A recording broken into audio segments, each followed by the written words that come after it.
ما كان محمد أبا أحد من رجالكم।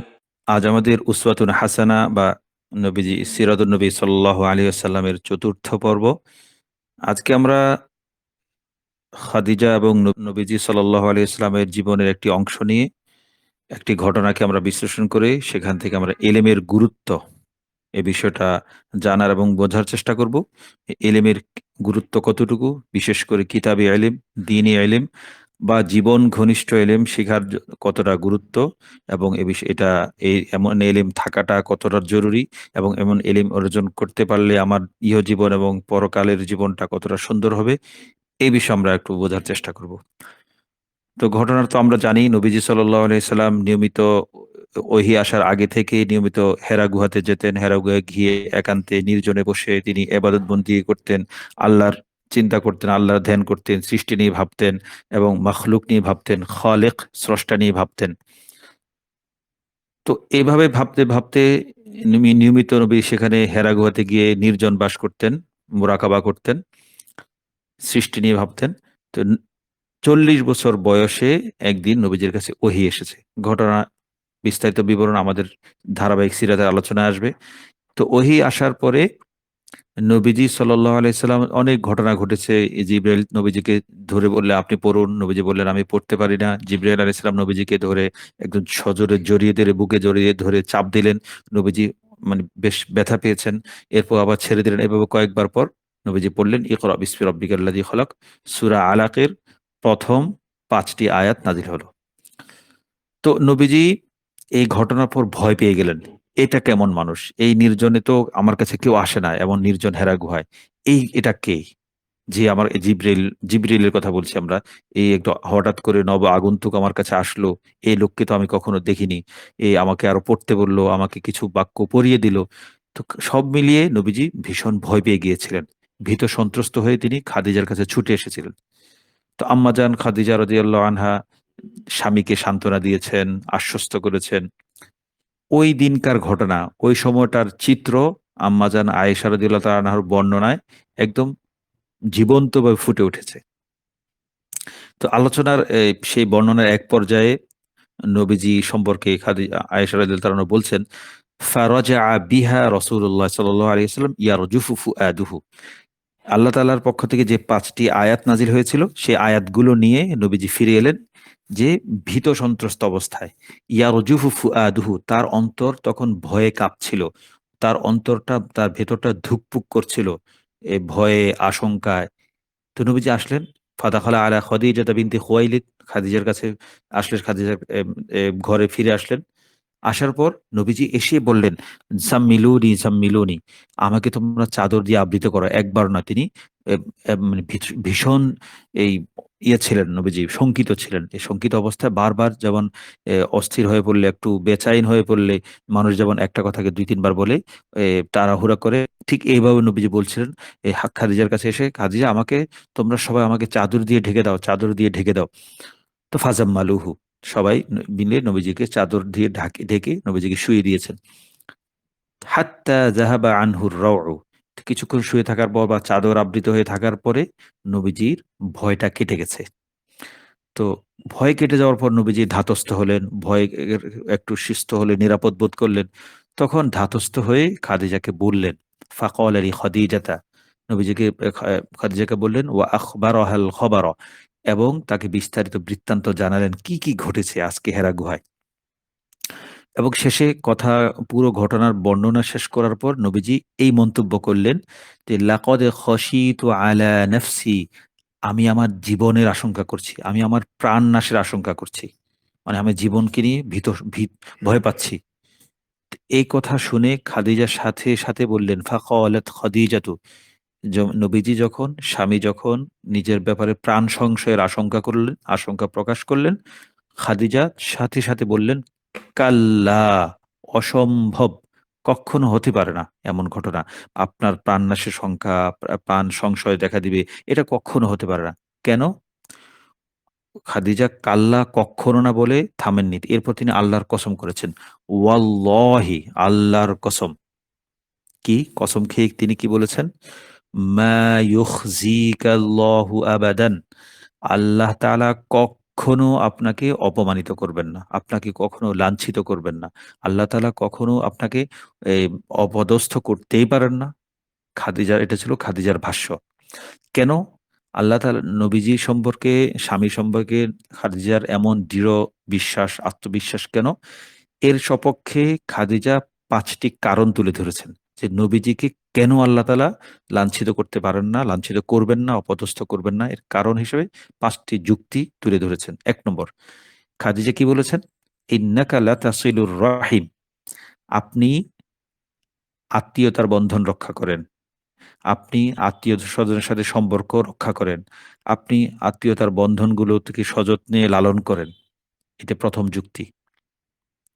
২য় যুক্তি কি দিয়েছেন? যে নবীজিকে লাঞ্ছিত না করার সপক্ষে ওয়াতাহমিলুল কাল্লা, আপনি অসহায় দুর্বলের দায়িত্ব বহন করেন। নবীজি সম্পর্কে বলছেন। খাদিজা সার্টিফিকেট দিচ্ছেন স্বামী সম্পর্কে। ২ নম্বর যুক্তি। ৩ নম্বর যুক্তি ওয়াতাকসিবুল মা'দুমা, আপনি নিঃস্বকে সাহায্য করেন। ৪ নম্বর যুক্তি ওয়াতাকরিদ দইফা, আপনি মেহমানদারি করেন। মেহমান পেলে তাকে যথাযথ আপ্যায়ন, আদর আপ্যায়ন করেন। ৫ নম্বর যুক্তি ওয়াতুঈনু আলা নাওয়াইবিল হাক্কি, এবং আপনি দুর্দশাগ্রস্তকে সাহায্য করেন। তো খাদিজা এই ৫ টি যুক্তি তুলে ধরে বলতে চেয়েছেন যে, আপনার মধ্যে হে স্বামী, হে মুহাম্মদ, আপনার মধ্যে ৫ টি গুণ, ৫ টি আখলাক, ৫ টি বৈশিষ্ট্য আপনার মধ্যে আছে। আর এই ৫ টি বৈশিষ্ট্য যার মধ্যে থাকে, আল্লাহ কক্ষনো কোনো অবস্থাতে কিছুতেই তাকে লাঞ্ছিত করতে পারেন না, তাকে অপদস্থ করতেই পারেন না।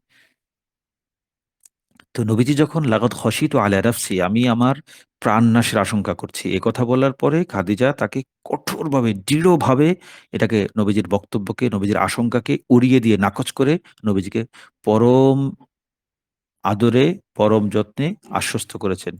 নবীজিকে সান্ত্বনা দিয়েছেন এবং তার সপক্ষে নবীজির ৫ টি গুণ বলেছেন। এক অর্থে এটা প্রশংসাও। নবী স্বামীর প্রশংসা করেছেন। স্বামীকে ভালো মানুষ বলে স্বীকৃতি দিয়েছেন এবং স্বামী কেন সুরক্ষিত আল্লাহর স শাস্তি থেকে সেটার কারণ তুলে ধরেছেন। এরপর খাদিজা কি করলেন? নবীজিকে নিয়ে তার চাচাতো ভাই ওরাকা বিন নওফেলের কাছে গেলেন। যে এটা লম্বা বর্ণনা, আমরা সেদিকে যাচ্ছি না। তো যাওয়ার পরে সবকিছু খুলে বললেন। খুলে বলার পর ওরাকা বিন নওফেল এম এম যখন সবকিছু শুনলেন, তখন ওরাকা বিন নওফেল বললেন যে, "এটা তো হলো সেই আপনার কাছে যে ব্যক্তিটা, যে সত্তাটা এসেছিল, সে কিন্তু যে সে লোক নয়। সে কিন্তু মুসার উপরে কাছে এসেছিল ওহী নিয়ে এবং অন্যান্য নবীদের কাছে এসেছিল এবং যাদের কাছে এই ব্যক্তি ওহী নিয়ে এসেছে তাদেরকে, সেসব ব্যক্তিদেরকে মানে নবীদেরকে তার কওম তাকে বের করে দিয়েছে। তো আপনাকেও একদিন বের করে দিবে।" তো নবীজি অবাক হলেন। আমাকে মক্কার লোকেরা বের করে দিবে? অথচ আমাকে আল আমিন ডাকে, বিশ্বস্ত ডাকে, আস-সাদিকুল আমিন ডাকে। আমাকে পরম আদরে তারা বরণ করে নেয়, যেখানে যাই, যেখানে থাকি, সবকিছু তারা মেনে নেয়। এমন যারা আমাকে প্রিয় মনে করে, তারা আমাকে বের করে দিবে? তো এই ওরাকা বিন নওফল বললেন, "হ্যাঁ, আপনার মতো যারা এই ধরনের দাওয়াত নিয়ে, দ্বীনের দাওয়াত নিয়ে এসেছে, তাদের সবার সাথেই তাদের কওম সম্প্রদায় এমন আচরণ করেছে। হ্যাঁ, আমি যদি সেদিন বেঁচে থাকি তাহলে আমি আপনাকে যথাযথ সাহায্য করব।" এই কথা বললেন। এই ছিল ঘটনা। এরপর কিছুদিন পর ওরাকা বিন নওফল মারা গেলেন। তিনি এম ইসলাম গ্রহণ করার আগেই তিনি মারা গিয়েছিলেন। তিনি ছিলেন ওরাকা এ খ খাদিজা বিনতে খুয়াইলিদের চাচাতো ভাই। এই ঘটনা থেকে আমরা কয়েকটা বিষয় আমরা দেখব ইনশাআল্লাহ। নবীজি কি করলেন? নিজের প্রাণ সংশয় প্রকাশ করলেন। আমার প্রাণ নাশের আশঙ্কা করলেন যে, আমাকে অনেক বড় এক সত্তা এসে আমাকে চিপে ধরেছে, আমাকে চাপ দিয়েছে, আমি কষ্ট পেয়েছি। আমার নিঃশ্বাস বন্ধ হয়ে আসছিল, আমার দম বন্ধ হয়ে আসছিল। এমন অবস্থা হয়েছে। তো খাদিজা কি করলেন? স্বামীকে পরম যত্নে সান্ত্বনা দিলেন এবং প্রচন্ড আত্মবিশ্বাস নিয়ে নবীজির শঙ্কাকে নাকচ করে দিলেন। নবীজির কেন নবীজির কোনো ভয় নেই? কেন আল্লাহ তাআলা নবীজিকে লাঞ্ছিত করবেন না? এ বিষয়ে জীবন ঘনিষ্ঠ ৫ টা যুক্তিও তুলে ধরেছিলেন খাদিজা রাদিয়াল্লাহু তাআলা আনহা। এখন প্রশ্ন হলো, খাদিজা এই ৫ টি গুণ থাকলে, এই ৫ টি আখলাক থাকলে, এই ৫ টি বৈশিষ্ট্য থাকলে যে আল্লাহ তাআলা লাঞ্ছিত কাউকে লাঞ্ছিত করেন না। এই এই শিক্ষাটা কোথায় পেয়েছেন? তখনও তো নবীজি তখনও নবী হয়ে ওঠেননি। মাত্র ওহী আসলো। কিন্তু ওহীতে তো আর এইসব বিষয়ে কথা ছিল না। তাহলে এই ৫ টি গুণ থাকলে যে আল্লাহ লাঞ্ছিত করেন না এবং এই এলেম, এই গুণটা থাকলে লাঞ্ছিত করাটা আল্লাহ কখনোই করবেন না। এমন দৃঢ়ভাবে তিনি কিভাবে বলতে পেরেছেন? তো বলতে পেরেছেন এই হিসাবে যে তিনি এই এলেম অর্জন করেছিলেন। আগেই তিনি এলেমের অধিকারী ছিলেন খাদিজা রাদিয়াল্লাহু তাআলা আনহা। এবং এই এলেম হয়তো তিনি হয় নবীজির কাছে শিখেছেন। তখনও তো নবী হননি। নবী সাধারণ মানুষ ছিলেন নবী হওয়ার আগে। মানে সাধারণ মানুষ মানে নবুয়ত ছাড়া আরকি। এমনি তো নবুয়ত প্রাপ্তির আগেও নবীজি অসাধারণ মানুষ। মানে নবুয়ত ছিল না সেই অর্থে সাধারণ মানুষ বলছি। নাহলে তো নবীজির জন্ম মৃত্যু শিশু থেকে নবী আমাদের সবার থেকে আলাদা। নবী ভিন্ন এক আল্লাহর মাখলুক। মানে মাটির তৈরি, তবে সেটা ভিন্ন ধরনের মাটি, ভিন্ন ধরনের সৃষ্টি। তো নবীজির হয় খাদিজা রাদিয়াল্লাহু তাআলা আনহা এই এলেমটা যে ৫ টি গুণ থাকলে এমন এই মহৎ গুণগুলো থাকলে আল্লাহ তাআলা তাকে লাঞ্ছিত করে না। এটা হয় নবীজির কাছে শিখেছেন বিয়ের পরে, না হয় বাবার বাড়ি বা নিজের জীবন থেকে শিখেছেন। যাই হোক, যার কাছ থেকে শিখেন তা আমরা এটাও বুঝতে পারি যে খাদিজা তার জীবন থেকে যে শিক্ষাটা পাওয়া যায়, সেই শিক্ষায় দারুণভাবে শিক্ষিত ছিলেন। শুধু কি তাই? শুধু তাই নয়। এবং তিনি শুধু শিক্ষিতই ছিলেন না, সেই অর্জিত শিক্ষাকে তিনি প্রয়োজন মোতাবেক, প্রয়োজন অনুসারে প্রয়োগ করতে অভ্যস্ত ছিলেন। তিনি শুধু পুঁথিগত বিদ্যা অর্জন করে ক্ষান্ত হননি। এই ৫ টি গুণ থাকলে কোনো মানুষকে আল্লাহ তাআলা লাঞ্ছিত করেন না, এই এলেম তার ছিল। এই এলেমটাকে তিনি যথাযথ স্বামীর ক্ষেত্রে প্রয়োগ করে দেখিয়েছেন বাস্তব। তো তার শিক্ষাটা কোনো পুঁথিগত শিক্ষা ছিল না, প্রথাগত ছিল না। তার শিক্ষাটা ছিল ব্যবহারিক। তিনি তার অর্জিত শিক্ষাকে, অর্জিত জ্ঞানকে, অর্জিত এলেমকে তিনি কাজে লাগাতে পেরেছিলেন। তা আমরা এটা ধরে নিতে পারি তিনি তার প্রত্যেকটা এলেমকে তিনি কাজে লাগাতে অভ্যস্ত ছিলেন। তো এবং তিনি তার শিক্ষাকে, তার মেধাকে, তার স্বামী খাদিজা রাদিয়াল্লাহু আনহা নিজের মেধাকে, নিজের যোগ্যতাকে তিনি স্বামীর সুরক্ষায়, স্বামীর সেবায় ব্যয় করেছিলেন। তিনি নিজের অর্জিত শিক্ষা দিয়ে তার স্বামী মোহাম্মদকে আজীবন আমৃত্যু আগলে রেখেছিলেন এবং তার জ্ঞান অনুসারে, তার মেধা অনুসারে, যোগ্যতা অনুসারে স্বামীর ঘরটাকে নিরাপদ, আরামদায়ক আর স্বস্তিকর করে তুলেছিলেন।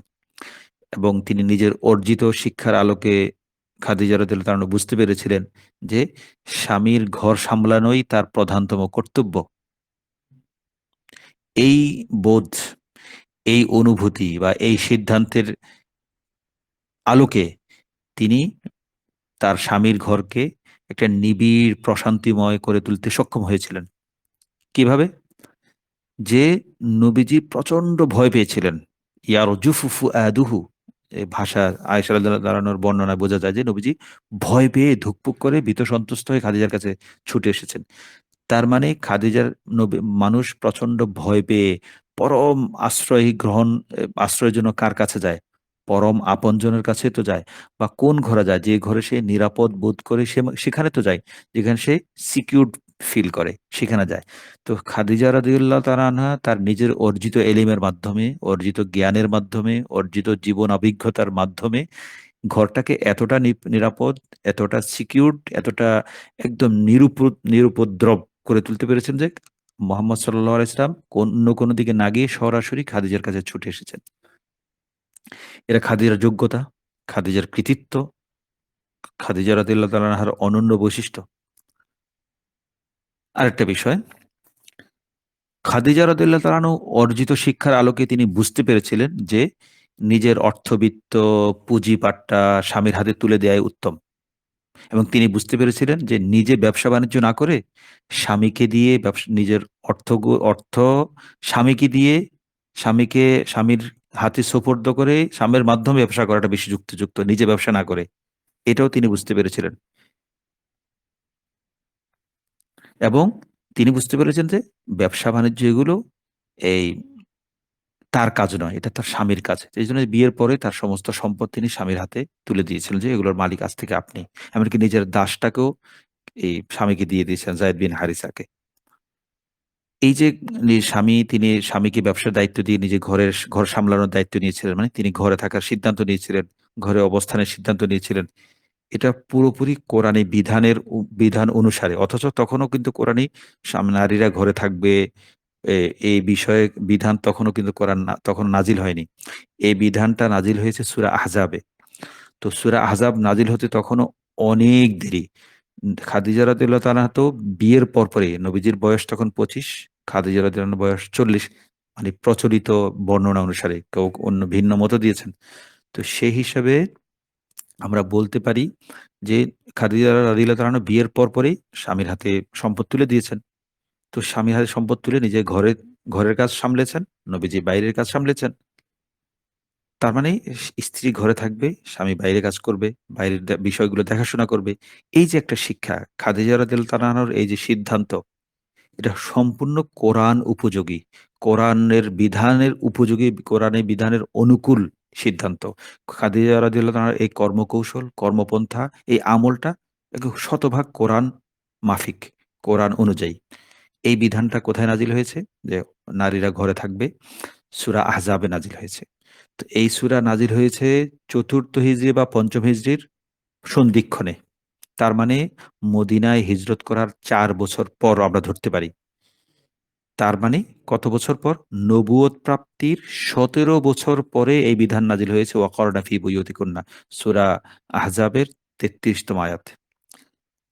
নবুয়ত প্রাপ্তির ১৭ বছর পর যে নাজিল হয়েছে ওয়াকরনা ফি বুয়ুতিকুন্না, আল্লাহ তাআলা নবীজির স্ত্রীদেরকে উদ্দেশ্য করে বলছেন, তোমরা ঘরে অবস্থান করবে, তোমরা বাইরে যাবে না। তো এই বিয়েটা এই বিধানটা নাজিল হয়েছে কত বছর পর? নবীজির সাথে বিয়ের প্রায় ৪২ বছর পর এই বিধান নাজিল হয়েছে। তো যে বিধান ৪২ বছর পরে নাজিল হবে, সে বিধান খাদিজা রাদিয়াল্লাহু আনহা ৪২ বছর আগেই মানা শুরু করেছিলেন। তখনও নবীজি নবী হননি। খাদিজাও নবীর স্ত্রী হননি। কিন্তু তারপরও আল্লাহ তাআলা খাদিজার মন মন, মনন, মানসিকতা, তার চিন্তা ভাবনাকে পুরো কোরআন অনুযায়ী বানিয়ে দিয়েছিলেন। আল্লাহু আকবার! সুবহানাল্লাহ! যে বিধান ৪২ বছর পরে নাজিল হবে, সে বিধান নবীজি নবুয়ত প্রাপ্তিরও আগে ৪২ বছর আগে খাদিজা মানতে শুরু করেছিলেন। তো খাদিজা এত আগে এই শতভাগ কোরআনের অনুযায়ী আমল কিভাবে করতে পেরেছিলেন? এটা আল্লাহর খাস রহমত। তার কাছে এলেম ছিল, খাদিজার কাছে। এই এলেমটা কে দিয়েছেন? আল্লাহ দিয়েছেন। আল্লাহ তো দিয়েছেন, আল্লাহ তো আর সরাসরি এমন না যে একটা চিপ বা একটা ক্যাপসুল বা এমন একটা বিষয় ইনজেকশন ফুস করে দিলাম, এলেম চলে আসলো। না, আল্লাহ তো দিয়েছেন। তবে খাদিজা সেটা মেহনত করে অর্জন তো করেছেন। আল্লাহ তো মেহনত ছাড়া কোনো কিছু দান করেন না সাধারণত। তো খাদিজা এলেমটা অর্জন করেছিলেন এবং তিনি অযোগ্য ছিলেন না, তিনি অশিক্ষিত ছিলেন না। তিনি গুণী মহিলা ছিলেন, শিক্ষিতা ছিলেন, তিনি অর্থ সম্পদের অধিকারী ছিলেন। তো এই সম্পদ, এই এলেম, এই অনন্য এলেম, জাতা এলেম না। যে এলেম কোরআন নাজিল হওয়ার আগে থেকে কোরআনের অনুযায়ী তার ভিতরে চিন্তা। যেমন আমরা ওমর রাদিয়াল্লাহু তাআলা সম্পর্কে জানি না? প্রায় ১০ টা কি ১২ টার মতো আয়াত আছে। যে আয়াতগুলো নাজিল হওয়ার আগেই যে সে আয়াতগুলোতে যে বিধান ছিল, সে বিধান জারি করার জন্য ওমর রাদিয়াল্লাহু তাআলা নবীজিকে আবেদন জানিয়েছেন, "ইয়া রাসূলুল্লাহ, আপনি এই বিধানটা জারি করুন।" ওমর বলার পরেই কোরআন সেই ধরনের বিধান দিয়ে কোরআন নাজিল হয়েছে। তো এই খাদিজা রাদিয়াল্লাহু তাআলার এই অনন্য বৈশিষ্ট্যটা এ আমাদের ব্যক্তিগতভাবে আমার এটা মনে হয়, এটা যদি আমার ভুলও হতে পারে, আমরা কোথাও এটা পাইনি, সেজন্য আমাদের একটু বিষয়টা আমরা নিশ্চিত না। কিন্তু আমলটা তো আমরা দেখতে পাচ্ছি, ওয়াকারনা ফি বুয়ুতিকুন্না, নারীরা হে আহলে বাইত, নারীরা নবীজির উম্মাহাতুল মুমিনিনদের জন্য এই আয়াত নাজিল হয়েছে, বিধান নাজিল হয়েছে। তবে হুকুমটা আম। সমস্ত নারীর ক্ষেত্রে বিধান প্রযোজ্য। এ বিধান প্রয়োগ করা হবে যে নারীরা ঘরে থাকবে স্বাভাবিক অবস্থায়। তো খাদিজা রাদিয়াল্লাহু তাআলার উপর খাস রহমত ছিল। তিনি তার অর্জিত এলেমকে শরীয়তের মানদণ্ডে উত্তীর্ণ করতে পেরেছিলেন। তার অর্জিত এলেমকে শরীয়তের মানদণ্ডে কনভার্ট করতে পেরেছিলেন। তিনি বুঝতে পেরেছিলেন যে নারী ঘরে থাকবে, স্বামী বাইরে কাজ করবে। তো নিজেকে তিনি ঘরে গুটিয়ে নিয়েছেন। তো ঘরে থাকার অর্থ এই না যে সারাক্ষণ ঘরে একদম ঘেরাটোপের মধ্যে বসে থাকবে। না, না, এমন নয়। ঘরে থাকা মানে হলো স্বাভাবিক অবস্থায় নারী ঘরে থাকবে, প্রয়োজনে বের হবে। তবে শরীয়ত সম্মত প্রয়োজন হতে হবে সেটা। তো খাদিজাও কি বের হতেন না? অবশ্যই বের হতেন। তিনি নবীজি সাল্লাল্লাহু আলাইহি ওয়াসাল্লাম যখন হেরা গুহায় থাকতেন, মানে নবুয়ত প্রাপ্তির আগের কথা বলছি। তখন নবীজির জন্য খাবার নিয়ে যেতেন। অথচ খাদিজা নিজের ব্যবসা-বাণিজ্যের সমস্ত দায়-দায়িত্ব স্বামীকে বুঝিয়ে দিয়েছিলেন। এরপর নবীজি খাদিজা বেরোতেন শুধু একটা বড় ঘটনা যে নবীজিকে খাবার পৌঁছে দেওয়ার জন্য খাদিজা বের হতেন। সাথে হয়তো যায়েদ বিন হারেজা থাকতো। দাস, তার সন্তানের মতো। তো এখন এই বিষয়টা আমাদের দেখার বিষয় যে খাদিজা রাদিয়াল্লাহু তাআলা নিজের এলেম অনুযায়ী সিদ্ধান্ত নিয়েছেন। তিনি ব্যবসা-বাণিজ্যের মতো কাজ নিজে করবেন না। ব্যবসা-বাণিজ্যের কাজ স্বামীকে দিয়ে করাবেন। বিয়ের আগেও তিনি নিজে ব্যবসা করতেন না। তার মানে হলো এই মহিলাটা এতই তার স উপাধি ছিল তাহিরা মানে পবিত্র, মানে পবিত্র নারী, পুত পবিত্র নারী। নবীদের সাথে বিয়ের আগেও মহিলা তাহিরা নামে পরিচিতা ছিলেন। তার খ্যাতি ছিল তিনি পবিত্র, সতী-সাধ্বী, তার চিন্তা, চরিত্র সবকিছু নিষ্কলুষ। তখনও তিনি মানুষকে দিয়ে ব্যবসা করতেন। নিজে ব্যবসা খাটাতেন না। নবীজিকে তো ব্যবসা করার জন্যই তিনি নিয়োগ দিয়েছিলেন। তো আর বিয়ের পর কি হলো? সমস্ত অর্থবিত্ত তিনি স্বামীর কাছে সুপুর্দ করেছিলেন। নিজের হাতে কোনো টাকা-পয়সা রাখেননি। সব সম্পদ স্বামীকে দিয়ে দিয়েছেন। এটা কেন? এই সিদ্ধান্ত কিভাবে নিতে পেরেছিলেন? এলেমের মাধ্যমে। তার কাছে এলেম ছিল, তার কাছে জ্ঞান ছিল। সেই জ্ঞানটা সুস্থ জ্ঞান ছিল, সেই জ্ঞানটা সুন্দর জ্ঞান ছিল, সেটা সুবুদ্ধি ছিল, কুবুদ্ধি ছিল না, দুর্বুদ্ধি ছিল না, দুষ্ট বুদ্ধি ছিল না। শয়তান প্ররোচিত তাকে করতে পারেনি। জাহিলি যুগে সত্ত্বেও। যখন বিয়ে হয়েছে তখন তো জাহিলি যুগ। নবীজি মাত্র ২৫ বছর বয়স। তখন সেই সময়েও তিনি বুঝতে পেরেছিলেন যে নিজের সম্পদটা স্বামীকে দিয়ে দেয়া ভালো। যদি স্বামীর তেমন হন। আ অনেক স্বামী তো উল্টাপাল্টা হয়। স্বামী স্ত্রীর সম্পদের লোভে বিয়ে করে। সেই স্বামীর কথা বলছি না। তো খাদিজা রাদিয়াল্লাহু তাআলা আনহা নিজের এলেমকে সর্বোচ্চ কাজে লাগাতে সক্ষম হয়েছিলেন। তিনি নিজের জ্ঞান সীমা পর্যন্ত নবীজিকে সান্ত্বনা দিয়েছেন। স্বামীকে ভয় কাটিয়ে উঠতে সাহায্য করেছেন ওই হেরা গুহা থেকে ফিরে আসার পর।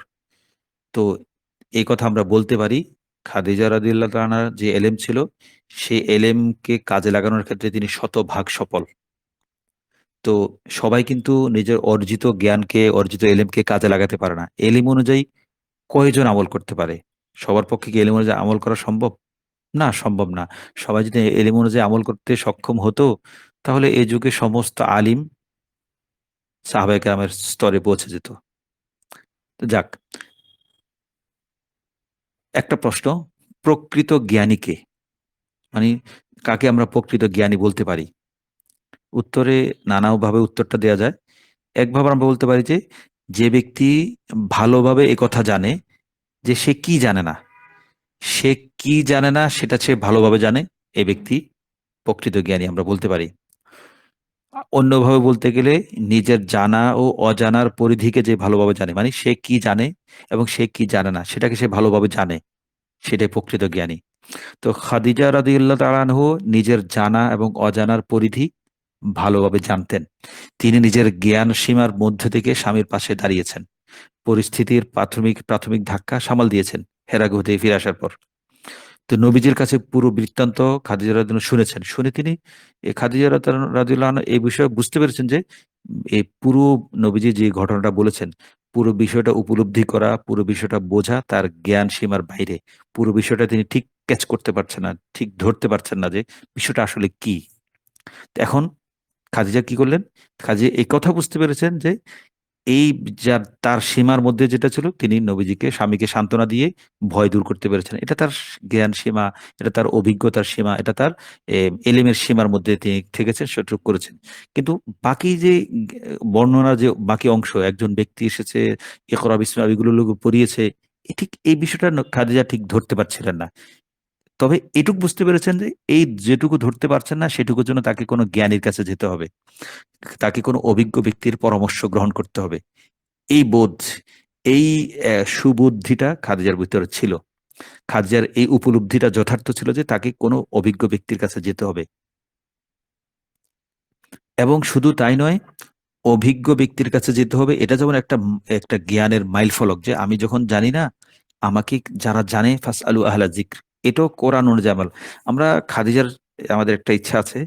আমরা খাদিজার তো অনেক মক্কি প্রায় ৯ম বা ১০ম হিজরিতে ইন্তেকাল করেছেন। তারপরে যেসব আয়াত নাজিল হয়েছে খাদিজার জীবনের বিভিন্ন সিদ্ধান্তকে আমরা বিশ্লেষণ করে ইনশাআল্লাহ একটা পর্বে দেখাবো যে তার প্রত্যেকটা কাজ কোরআন অনুযায়ী ছিল। অথচ তখনও সেই কোরআনের সেই বিধান নাজিল হয়নি। একটা তো আমরা এখন দেখালাম ওয়া করনা ফি বুয়ুতিকুন্না। প্রায় কত বছর পর? ৪২ বছর পর যে আয়াত নাজিল হবে, তিনি ৪২ বছর আগে থেকে সেটা আমল করা শুরু করেছেন। অবিশ্বাস্য ব্যাপার না? অবশ্যই। কিন্তু আল্লাহ যার উপর রহমত থাকে সেটা অবিশ্বাস্য হতে পারে না। স্বাভাবিক বিষয়। এখন খাদিজা রাদিয়াল্লাহু তাআলা এ বিষয়টা বুঝতে পেরেছিলেন যে নবীজির যে বর্ণনা দিয়েছেন সেই বর্ণনার একটা অংশ, মূল অংশটা তার ধরাছোঁয়ার বাইরে। সেটা তিনি ঠিক বুঝতে পারছিলেন না। এটা একটা তার সঠিক বোধ। এটা একটা তার সঠিক উপলব্ধি ১। ২ নম্বর বিষয় হলো তিনি এই বিষয়টা বুঝতে পেরেছিলেন যে এই যেটা তিনি বুঝতে পারছিলেন না সেটার জন্য একজন জ্ঞানীর কাছে যেতে হবে। এটা খাদিজা রাদিয়াল্লাহু তাআলার ২য় বুদ্ধিমত্তা। ৩য় বুদ্ধিমত্তা হলো কার কাছে গেলে এই সঠিক সমাধানটা পাওয়া যাবে? সঠিক ব্যক্তি নির্বাচন। এটাও এক্ষেত্রেও খাদিজা শতভাগ সফল ছিলেন। তিনি বুঝতে পেরেছেন যে এই বিষয়টা নবীজি তার স্বামীর এই ঘটনার এই অংশটা তার উপলব্ধির বাইরে, তার জ্ঞান সীমার বাইরে। এটা ১ম তার বুদ্ধিমত্তা। এটা তিনি বুঝতে পেরেছেন। দ্বিতীয়ত এই সিদ্ধান্ত গ্রহণ করা যে আমাকে এখন উপযুক্ত অভিজ্ঞ কারো কাছে যেতে হবে। এটাও চরম অত্যন্ত ঈর্ষণীয় একটা যোগ্যতা যে আমি কখন পরামর্শ চাইতে যাব। ৩ নম্বর হলো সঠিক ব্যক্তি নির্বাচন করা। এটা এক দুর্লভ গুণ। খাদিজা এই বিষয়টাতেও শতভাগ সফল। তিনি নবীজিকে নিয়ে কার কাছে গেলেন? ওয়ারাকা বিন নওফলের কাছে গিয়েছেন। এই ব্যক্তি মক্কায় এই খাদিজা রাদিয়াল্লাহু আনহার এই যে সমস্যাটা, নবীজির যে এইটা সমস্যাটা এই কেস স্টাডি নিয়ে যাওয়ার জন্য ওয়ারাকা বিন নওফলের চেয়ে উপযুক্ত যোগ্য ব্যক্তি মক্কায় আর ছিল না। খাদিজা রাদিয়াল্লাহু তাআলার কাজটা, সিদ্ধান্তগুলো কতটা নিখুঁত ছিল, কতটা জীবন ঘনিষ্ঠ ছিল, কতটা মাইল ফলকের মতো ছিল আমরা একটা ঘটনা বুঝতে পারি। তো এখন আমরা একটু ভিন্ন প্রসঙ্গে যাচ্ছি। মেধা বা বুদ্ধিমত্তা মানে যেটা আমরা আকল বলি। এটা আরেকটা হলো এলেম। একটা এলেম মানে জ্ঞান, আরেকটা আকল, বুদ্ধিমত্তা। বিষয়টাকে আমরা এভাবে দেখতে পারি। একটা হলো নলেজ, আরেকটা হলো ইনফরমেশন। নলেজ মানে ইনফরমেশন মানে হলো তথ্য। আমরা কতগুলো ৩-৪ টা তথ্যকে যোগ করে ইনফরমেশনকে যে আমরা যোগ করে যে একটা সিদ্ধান্তে আসি, সেই সিদ্ধান্তের নাম হলো নলেজ। তো এলেমের গুরুত্ব বেশি নাকি আকলের, বুদ্ধিমত্তার গুরুত্ব বেশি? এলেম বেশি সম্মানের না এলেম বেশি, আকল বেশি সম্মানের? এটা একটা গুরুত্বপূর্ণ প্রশ্ন। তো এখন আমরা জানি প্রতিভা যেটা এক লোক অনেক বুদ্ধি তার কাছে সঠিক এলেম নাই। এটা বিষয়টা মনে হয় সাংঘর্ষিক হচ্ছে। আমরা একটু ব্যাখ্যা করি। ধরা যাক একজন অনেক কিছু জানে, অনেক কিছু পড়ে কিন্তু তার ভিতরে তার কাছে কোরআনের এলেম নাই। সে বিশাল পণ্ডিত, দিগ্গজ পণ্ডিত, দাকসাইটে দাকসাইটি পণ্ডিত। কিন্তু তার কাছে কোরআনের এলেম নাই। এই সে অনেক কিছু কঠিন অঙ্ক করে ফেলতে পারে, অনেক কঠিন সমস্যার সমাধান করে ফেলতে পারে। কিন্তু সে আবার মূর্তি পূজাও করে। তার কাছে দ্বীনি এলেম নাই। তো এখন কোনটা গুরুত্ব? একজন সাধারণ মানুষ যে আল্লাহকে চেনে, আল্লাহকে এক মানে, আরেকজন অনেক বড় জ্ঞানী। ১০-১২ টা নোবেল পেয়ে গেছে আমরা ধরতে পারি। তো এই নোবেল প্রাপ্ত ১০-১২ টা নোবেল পাওয়ার মতো যোগ্য ব্যক্তি বেশি মর্যাদা সম্পন্ন আল্লাহর কাছে নাকি এই সামান্য যে ক কর পিছনে লাগাতে পারে না কিন্তু আল্লাহ এক, রসুল সর্বশেষ নবী এটা জানে। তার গুরুত্ব বেশি আল্লাহর কাছে? অবশ্যই এই গুরুত্ব বেশি। যে সাধারণ মানুষটার যে আল্লাহকে চিনে তার গুরুত্ব বেশি। এজন্য আমরা বলতে পারি আকলের চেয়ে আকলের চেয়ে এলেমের দাম বেশি। প্রতিভার চেয়ে এলেমের দাম বেশি। এই বিষয়ে আমরা সিদ্ধান্ত আসতে পারি। তো একজন মানুষ জাগতিক দৃষ্টিকোণ থেকে যতই মেধাসম্পন্ন হোক, যত প্রতিভাবান হোক, একজন দ্বীনি দ্বীনি আলেম যিনি তার চেয়ে মর্যাদা গুরুত্ব বেশি হতে পারে না। মানে একজন দুনিয়াবী আলোকে যত বড় জ্ঞানী হোক, একজন দ্বীনি বিষয়ে এলিমের অধিকারী চেয়ে ১০-১২ টা এর অধিকারী, ডক্টরেটের অধিকারী মানে পার্থিব বিষয়ে সেই ডক্টরের মর্যাদা আল্লাহর কাছে বেশি হতে পারে না। আরেকটা বিষয় তথ্য জ্ঞান ছাড়া আমার কাছে কোনো তথ্য জ্ঞান নেই। আমার কাছে শুধু বুদ্ধি আছে। এই বুদ্ধি দিয়ে কোনো কাজ হবে? বুদ্ধি দিয়ে কোনো কাজ হবে না। যেমন ধরা যাক এ আমি অনেক জাহাজ চালাতে জানি, অনেক কিছু করতে পারি। তো কিন্তু আমার কাছে এই জাহাজ নষ্ট হয়ে গেছে। এই জাহাজ নষ্ট হয়ে গেছে এটা কিভাবে ঠিক করতে হবে এটা আমার এই জ্ঞানটুকু নেই। কিন্তু আমি জাহাজের কোন জায়গায় কি আছে না আছে, এই ইঞ্জিনে কয়টা বল্টু আছে সব আমি জানি। কিন্তু ইঞ্জিনটা ঠিক করতে জানি না। তো দুটো মূল্য কি এক থাকবে? আমি অনেক কিছু আমার কাছে অনেক বুদ্ধি আছে। আমি যেকোনো বিষয়ে একটা মাথা খাটিয়ে বলে দিতে পারি। কিন্তু বলে দিলে কিন্তু আমার কাছে কোনো এলেম নাই। তথ্য নেই। তাহলে আমি তথ্য ছাড়া একটা বিষয় আমি জানবো কিভাবে? তথ্য ছাড়া আমাদের পক্ষে তো জানা সম্ভব না। এখন একটা ধরা যাক দুটো একবার একজন আরব কবি আছে। কবিতার মধ্যে তিনি এই কথা বলেছেন যে একবার এলেম এবং আকল দুটোর মধ্যে বিতর্ক হলো। তো এলেম যুক্তি দিচ্ছে যে আমার মর্যাদা বেশি, আমার সম্মান বেশি। আকল যুক্তি দিচ্ছে যে আকল মানে বুদ্ধিমত্তা, আমার যোগ্যতা বেশি। তখন দুজন তর্ক হলো। তর্ক করতে, করতে এক পর্যায়ে এই যুক্তি দিয়ে শেষে এলেম বলল যে, "আচ্ছা আকল সাহেব, তুমি বলো দেখি আল্লাহ তাআলা কোন গুণে নিজেকে গুণান্বিত করেছেন? আল্লাহ তাআলা কি নিজেকে আলিম বলেছেন নাকি আকিল বলেছেন? কোরআনে আমরা আল্লাহ তাআলা আলিমুন খবীর, আলিম বলেছেন। কখনো আল্লাহ তাআলা আকিল, নিজেকে আকিল হিসেবে পরিচয় দেননি।" তখন আকল বুঝতে পারল যে হ্যাঁ, আল্লাহ এলিমের গুরুত্ব বেশি।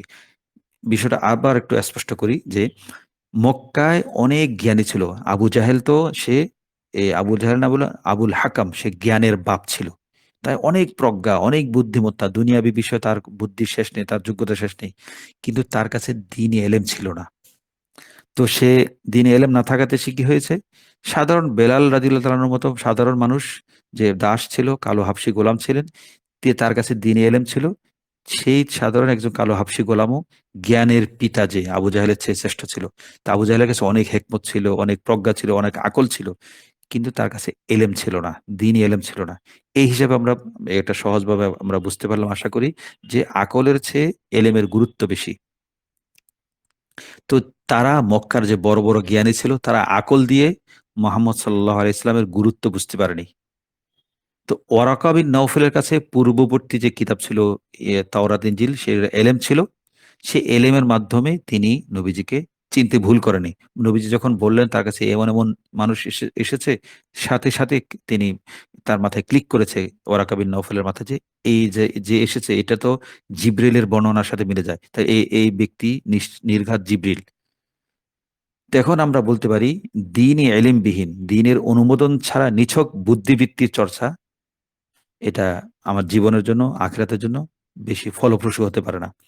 এজন্য আমাকে আ বে আমি যতই দুনিয়াবি জাগতিক এলেম শিখি, জ্ঞান শিখি ভালো। পাশাপাশি আমাকে দিন শেখার পিছনে কিছুটা সময় ব্যয় করতে হবে।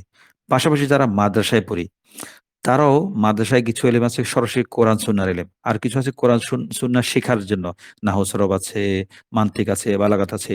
এগুলো কোরআন বোঝার জন্য। আরেকটা হলো সরাসরি কোরআন সুন্নাহ। তো আমরাও সরাসরি কোরআন সুন্নাহকে বোঝার জন্য যে সহযোগী যে জ্ঞানগুলো আছে সেগুলো যতটুকু কোরআন হাদিস বোঝার জন্য দরকার ঠিক ততটা শিখবো। এর অতিরিক্ত আমরা এগুলো মান্তিক নিয়ে, ফালসাফা নিয়ে, দর্শন নিয়ে বেশি সময় নষ্ট করব না। আমরা মূল বিষয়টাকে প্রাধান্য দিব, মূল বিষয়টাকে আমরা ফোকাস বেশি করব। তো আমি যদি মূল ফোকাস অর্থাৎ কোরআন সুন্নাহ ছেড়ে অন্যান্য বিষয় নিয়ে, অন্যান্য শাস্ত্র নিয়ে বেশি নড়াচড়া করি, তাহলে আমি যত বেশি কোরআন সুন্নাহ থেকে দূরে থাকবো, তত বেশি আমি হেদায়েত থেকে দূরে থাকবো। তো আমি হেদায়েত থেকে যত বেশি দূরে থাকবো, আমার জীবন, আমার আখিরাতটা তত বেশি ঝুঁকির মুখে পড়ে যাবে। তো এজন্য আমি চেষ্টা করব যত দিনই এলেম দুনিয়াবি পার্থিব জ্ঞান শিখি, পাশাপাশি আমি চেষ্টা করব হেদায়েতের কাছাকাছি থাকতে, কোরআন সুন্নাহর কাছাকাছি থাকতে বা আলিম ওলামার কাছাকাছি থাকতে। তো এলেমের মাধ্যমে ওয়ারাকা বিন নওফল নবীজিকে চিনে গিয়েছিলেন। অথচ ওয়ারাকা বিন নওফল নবীজিকে নবী হিসেবে চিনেছেন যখন, তখন নবীও নিজেকে নবী হিসেবে চেনেননি। কারণ মাত্র ওহী আসলো। নবীজি বুঝতে পারেননি যে তিনি নবী। অথচ ওয়ারাকা বিন নওফল এলেমের মাধ্যমে তিনি জেনে গিয়েছিলেন যে এই মুহাম্মদ, তার ভাতিজা একজন নবী হবেন। তিনি সর্বশেষ নবী হতে যাচ্ছেন এই বিষয়ে। তো এটা কেন? এলেমের মাধ্যমে। তো এখন ওরাকা যেটা বলে গেছেন যে মোহাম্মদকে বের করে দিবে, তাকে ইয়া করে দিবে, তা অপদস্থ করবে। তিনি যা, যা বলে গিয়েছিলেন হুবহু সেটাই ঘটেছে। তিনি এটা কিভাবে বলতে পেরেছিলেন? তার কাছে তাওরাত ইনজিলের এলেম ছিল। তিনি তাওরাত ইনজিলের এলেমগুলো, তথ্যগুলো মিলিয়ে একটা সিদ্ধান্তে আসতে পেরেছিলেন যে এই ঘটনাগুলো ঘটবে। তো ওয়ারাকার ঘটনা শুনে, বর্ণনা শুনে, কথা শুনে নবীজি অবাক হয়েছিলেন। আমাকে বের করে দিবে? তো আসলে এ বের হ অবাক হওয়ার তো কথা। কিন্তু ওরাকা অবাক হননি কেন? তার কাছে কিতাবের এলেম ছিল। নবীজি তো আস্তে, আস্তে নবীজি কোরআন যত নাজিল হয়েছে নবীজি আস্তে, আস্তে এলেম শিখতে শুরু করেছিলেন। আল্লাহ তাআলা তো বলেছেন এই কোরআন নাজিল আগে নবীজি অনেক বিষয়ে জানতেন না। আল্লাহ তাআলা কোরআনের মাধ্যমে নবীজিকে শিক্ষিত করেছিলেন। তো এই আলোকে আমরা বলতে পারি যে এলেম অত্যন্ত গুরুত্বপূর্ণ ২ টি দিক আমরা দেখলাম। একটা জীবন ঘনিষ্ঠ এলেম যেটা জীবন শরীয়ত অনুমোদিত এলেম যেটা খাদিজার মধ্যে ছিল রাদিয়াল্লাহু আনহা। তিনি সেই এলেমের মাধ্যমেই নিজের স্বামীকে, সংসারকে সুন্দর করতে পেরেছিলেন এবং নিজেকে সর্বকালের সেরা নারীদের একজন রূপে তিনি নিজেকে গড়ে তুলতে পেরেছিলেন। পাশাপাশি ওয়ারাকা বিন নাওফেল এলিমের ২ টি চিত্র আমরা দেখি। ওয়ারাকা বিন নাওফেলের কাছে কিতাবের এলেম ছিল। কিতাবের এলেমের মাধ্যমে তিনি সর্বশেষ নবীকে ১ম অ্যাডভাইস নবীজির ১ম নবুয়ত প্রাপ্তির পর ১ম অ্যাডভাইজার হিসেবে, উপদেষ্টা হিসেবে তিনি কাজ করতে পেরেছিলেন কেন? তার কাছে কিতাবের এলেম ছিল। তিনি সাইকিয়াট্রিস্ট এর কাজ করেছিলেন। তিনি একজন মনোবিজ্ঞানের মনোবিদের কাজ করেছিলেন। নবীজি মানসিকভাবে ভেঙে পড়েছিলেন যে এটা কি? ঠিক বুঝতে পারছিলেন না। তার সাইকোলজিটা এটা ধরতে পারছিল না যে তার যে সাইকোলজিতে তিনি বেড়ে উঠেছেন, তার সাইকিটা এভাবে ধরতে পারছিল না যে এই লোকটা কে? আমার কাছে যে আমাকে যে চেপে ধরল গুহার মধ্যে এসে। তো এই ওয়ারাকা বিন নাওফেল এটা ঠিক ধরে ফেলেছেন। কেন? তার কাছে কিতাবের ইলম ছিল। তো আমরা আমাদের সামনে ২ টি নমুনা আমাদের বোনদের জন্য, নারীদের জন্য খাদিজা রাদিয়াল্লাহু আনহার যে অনন্য বৈশিষ্ট্য ফুটে উঠেছে, সেটা আমরা মানার চেষ্টা করব। সেটা খাদিজা রাদিয়াল্লাহু আনহাকে আমরা নিজেদের আদর্শ হিসেবে গ্রহণ করতে পারব। ওয়ারাকা বিন নাওফেলের যে বৈশিষ্ট্যটা, ওয়ারাকা বিন নাওফেল তো খ্রিস্টান ছিলেন। তখনও নবীজি আসার আগে খ্রিস্টান ধর্ম যেহেতু তখন পর্যন্ত কিছু, কিছু সঠিক খ্রিস্টান ধর্মের উপর ছিল, ওয়ারাকা বিন নাওফেলের সঠিক খ্রিষ্ট ধর্মের উপর ছিলেন। সেসব তিনি আমাদের আদর্শ। কারণ খ্রিষ্ট ধর্ম বিকৃত হওয়ার ছাড়া যে মূল খ্রিষ্ট ধর্ম যেটা, সেটা আমাদেরও ধর্ম, সেটা ইসলাম। সে হিসেবে ওয়ারাকা বিন নাওফেল মুসলিম ছিলেন। মানি নবীজির আগমনের আগে নবীদের ঈসা আলাইহিস সালামের অনুসারী হিসেবে মুসলিম আরকি। তো আমাদের সামনে ২ টি নমুনা আছে। এই ঘটনার মাধ্যমে ১ম ওহী নাজিল হওয়ার ঘটনার একটি আঙ্গিকে আমরা বিষয়ে বিশ্লেষণ করলাম। আল্লাহ তাআলা আমাদেরকে খাদিজা রাদিয়াল্লাহু আনহার জীবন আদর্শকে ধারণ করা এবং সে অনুযায়ী জীবন গঠন করার তৌফিক দান করুন। আল্লাহ তাআলা ওয়ারাকা বিন নাওফেল যেভাবে কিতাবে এলেম অর্জন করেছিলেন, কিতাবে এলেমের মাধ্যমে নবীজির সর্বপ্রথম অ্যাডভাইজার, নবীজির সর্বপ্রথম উপদেষ্টার এবং নবীজির সর্বপ্রথম পরামর্শদাতা কাজ করেছিলেন। নবীজির সর্বপ্রথম নবীজিকে সান্ত্বনা দেয়া, নবীজির মানসিক যে একটা জটিলতা তৈরি হয়েছিল সেটা দূর করার মতো একটা কাজ করতে পেরেছেন কিভাবে? কিতাবে এলেমের মাধ্যমে। আল্লাহ তাআলা তাকে এমন দুর্লভ সৌভাগ্যের অধিকারী বানিয়েছিলেন ওরাকা বিন নাওফেলকে। আল্লাহ তাআলা আমাদেরকেও ঠিক এমন কিতাবে এলেম, কোরআনের এলেম, শরীয়তের এলেম, সুন্নাহর এলেম অর্জন করার সাধ্যমত। এমন না যে আমি স্কুল কলেজে পড়ছি সব ছেড়ে আমি এখানে ছুটে আসবো। না। আমার পড়াশোনা যেটা করছি সেটা আমি ভালোভাবে চালিয়ে যাবো। যদি সাবজেক্ট বিষয়টা ভালো হয়। এমন হয় যে আমি নাটক, সিনেমা নিয়ে পড়াশোনা করলাম। সেটা তো আসলে শরীয়ত অনুমোদন করে না বিষয়টা। তো এমন না যে আমার আমার বিষয়টা যদি জাগতিক দৃষ্টিকোণ থেকে উপকারী হয়, জগতের উপকার হয়, মানুষের উপকার হয়, এমন উপকারী বিদ্যা যদি আমি অর্জন করি যেমন ডাক্তারি আছে, ইঞ্জিনিয়ারিং আছে, আরো অনেক উপকারী বিষয় আছে। এ সেগুলো যদি পড়ি তাহলে আমি ও বিষয়টাকে এমনভাবে শিখব যে আমি যে এটা দ্বারা আমি মানুষের সেবা করতে পারবো, দেশের সেবা করতে পারবো। পাশাপাশি একটা সময়ে কিছুটা সময় আমি দ্বীনের শিক্ষা, কোরআন সুন্নাহর এলেম অর্জনের পেছনে ব্যয় করব। এবং সেই ব্যয় করে খাদিজা রাদিয়াল্লাহু তাআলা আনহা যেভাবে তার অর্জিত এলেমকে প্রায়োগিকভাবে বাস্তবায়ন করতে পেরেছিলেন, ওয়ারাকা বিন নাওফেল তার অর্জিত শিক্ষাকে, এলেমকে যেভাবে নবীজির উপকারের ভঙ্গিতে, উপকারের আলোকে, উপকারের পর্যায়ে নিয়ে আসতে পেরেছিলেন, আমাদেরকেও আমাদের অর্জিত এলেমকে, অর্জিত জ্ঞানকে সেভাবে উপকারী পর্যায়ে তুলে আনার, উপকারী উপকারী পর্যায়ে কনভার্ট করার তৌফিক দান করুন। আমাদেরকে এলেম অনুযায়ী আমল করার তৌফিক দান করুন। আমিন। ওয়া আখিরু দাওয়ানা আলহামদুলিল্লাহি রাব্বিল আলামিন। ওয়া মা আলাইনা ইল্লাল বালাগুল মুবিন।